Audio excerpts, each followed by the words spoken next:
हे अम्बे रानी, जो हमारी वीडियो देख रहे हैं उनके घर में सदैव अपना स्थान बनाए रखना, उनकी झोली खुशियों से भर देना। जय माता दी। दोस्तों, 2024 में इस बार मां दुर्गा पालकी पर सवार होकर पृथ्वी लोक पर पधार चुकी है।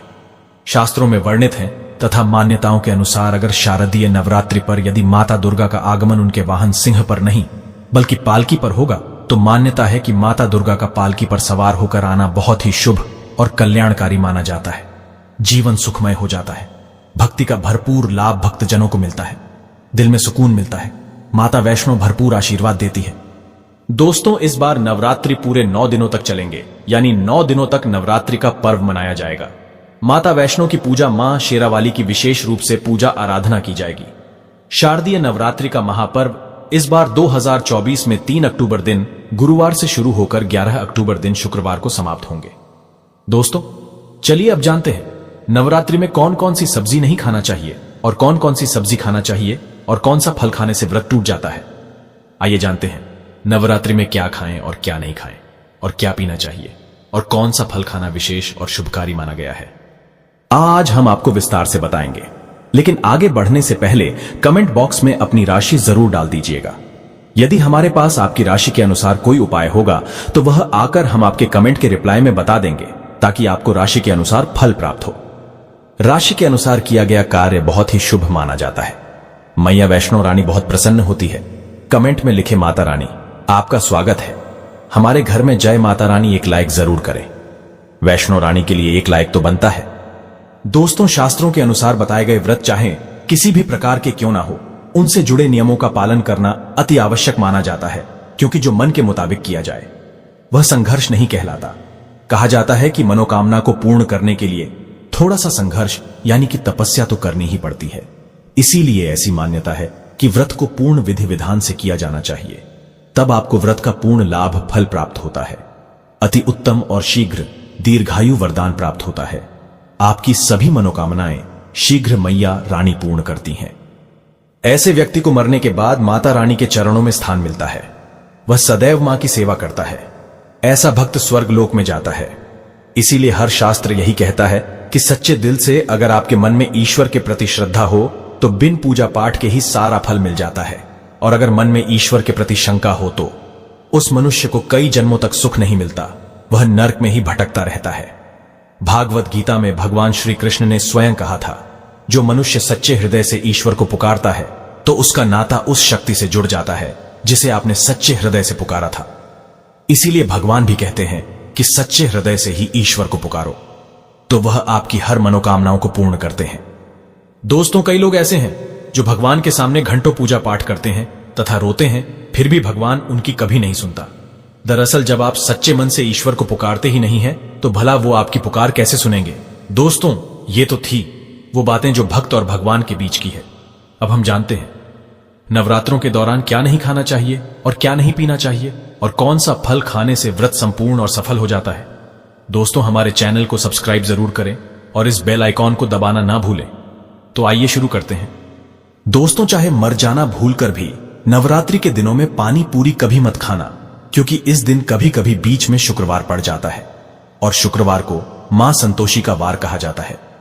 माता संतोषी खट्टी चीज खाने वाले व्यक्ति से हमेशा क्रोधित रहती है, नाराज रहती है, क्योंकि नवरात्रों में माता संतोषी जागृत अवस्था में हो जाती है। माता संतोषी की शक्ति नवरात्रों में कई करोड़ गुना बढ़ जाती है। नवरात्रों में जब शुक्रवार पड़ जाए तो इमली नहीं खाना चाहिए।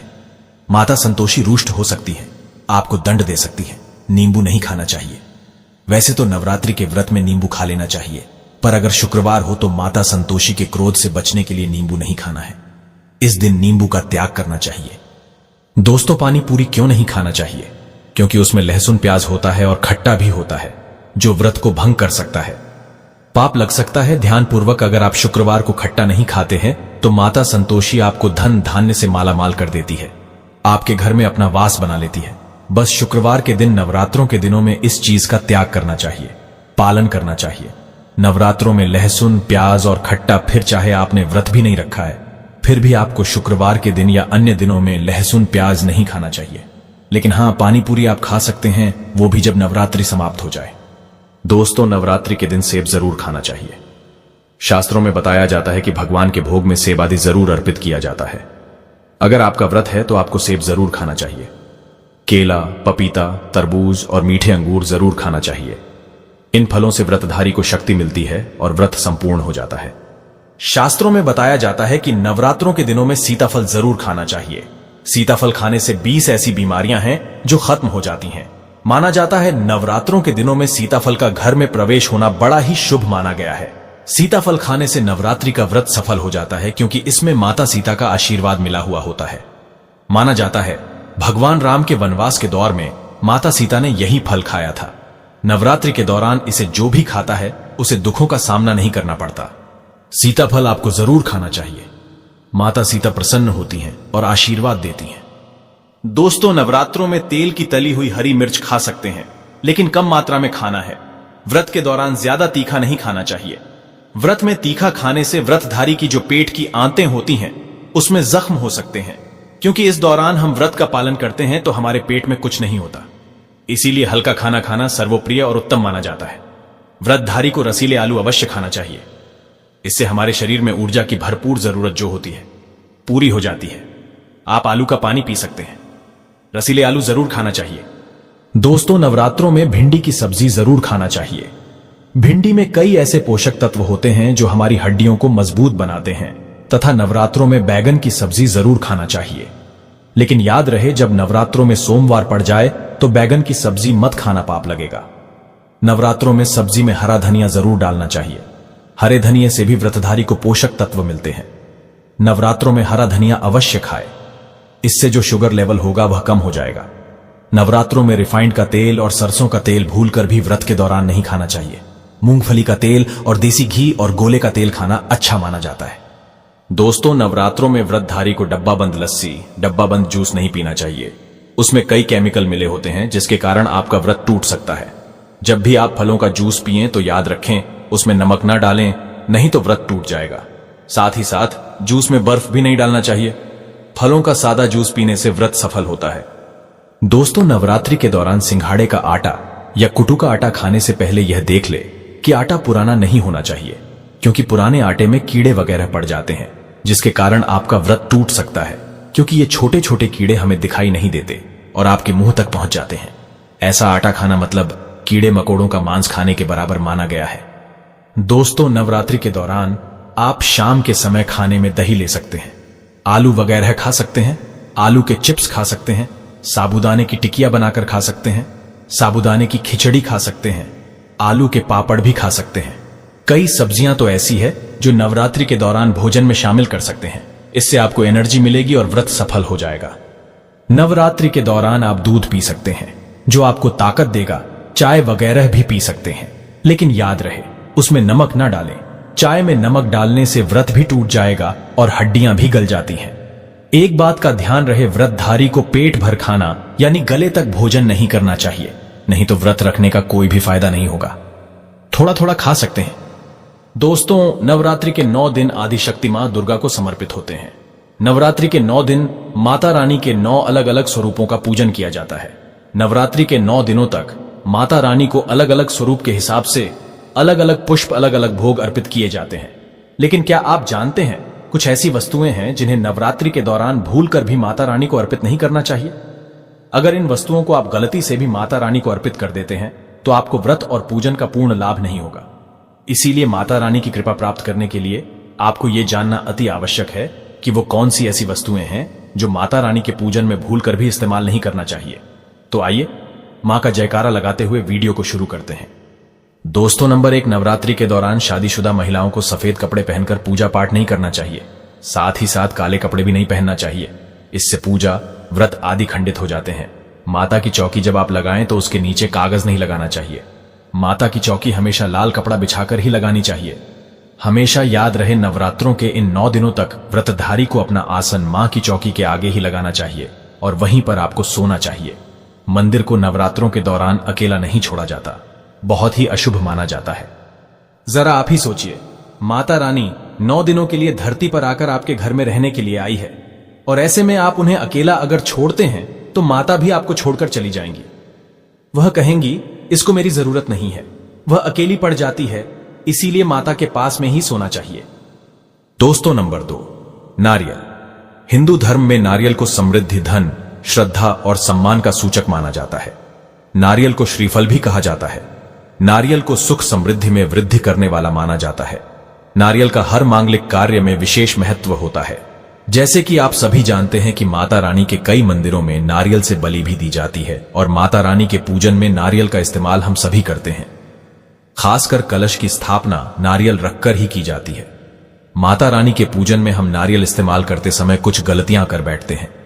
दोस्तों, नारियल कई प्रकार के होते हैं, एक हरा, दूसरा सूखा, जिसके अंदर पानी होता है।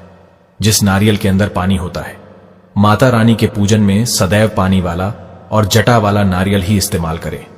नारियल पूर्ण होना चाहिए। नारियल चटका हुआ या टूटा हुआ नहीं होना चाहिए, क्योंकि साबुत नारियल ही पूर्ण और पवित्रता का प्रतीक होता है। साबुत नारियल ही सुख समृद्धि का प्रतीक होता है। साबुत नारियल को ही श्रीफल यानी कि मां लक्ष्मी का फल कहा जाता है। नवरात्रि में माता रानी के कलश की स्थापना करते समय जटा वाला यानी पानी वाला नारियल ही कलश पर स्थापित करना चाहिए। साथ ही यह ध्यान रखना चाहिए कि नारियल को सदैव कलश के ऊपर लेटा कर रखना चाहिए। घट स्थापना करते समय कभी भी नारियल को खड़ा करके नहीं रखा जाता। नारियल को सदैव लेटाकर कलश के ऊपर रखा जाता है।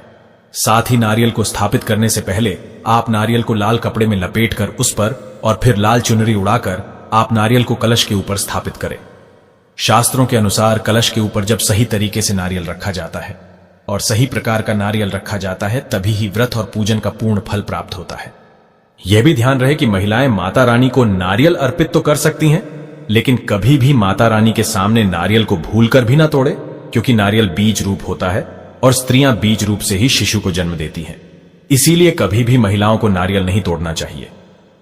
दोस्तों नंबर 3, लौंग। लौंग हम सभी माता रानी के पूजन में इस्तेमाल करते हैं, लेकिन लौंग का इस्तेमाल करते समय एक बहुत बड़ी गलती कर बैठते हैं। हमेशा ध्यान रखना चाहिए कि माता रानी को सदैव फूल वाली लौंग ही अर्पित करना चाहिए। जिस लौंग के ऊपर फूल नहीं होता या फिर जिस लौंग के पीछे लकड़ी की डंडी नहीं होती, उसको आप माता रानी के पूजन में भूलकर भी इस्तेमाल न करें। फूल वाले लौंगों को ही पूर्ण माना जाता है और माता रानी की पूजन में कोई भी अपूर्ण वस्तु, कोई भी खराब वस्तु या टूटे हुए अक्षत इस्तेमाल नहीं करना चाहिए। इसीलिए सदैव माता रानी के पूजन में फूल वाली लौंग का ही इस्तेमाल करें। दोस्तों नंबर 4, तुलसी के पत्ते अर्पित नहीं करने चाहिए। मां दुर्गा के पूजन में तुलसी पत्र का इस्तेमाल करना वर्जित माना जाता है। तुलसी पत्र के अलावा आंवला भी माता रानी को अर्पित नहीं करना चाहिए और दुर्बा भी माता रानी को अर्पित नहीं करना चाहिए।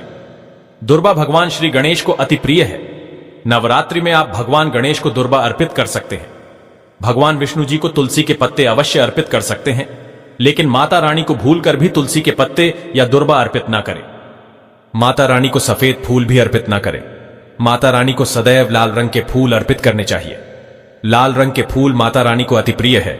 खासकर माता को गुड़हल और कमल के फूल अति प्रिय है।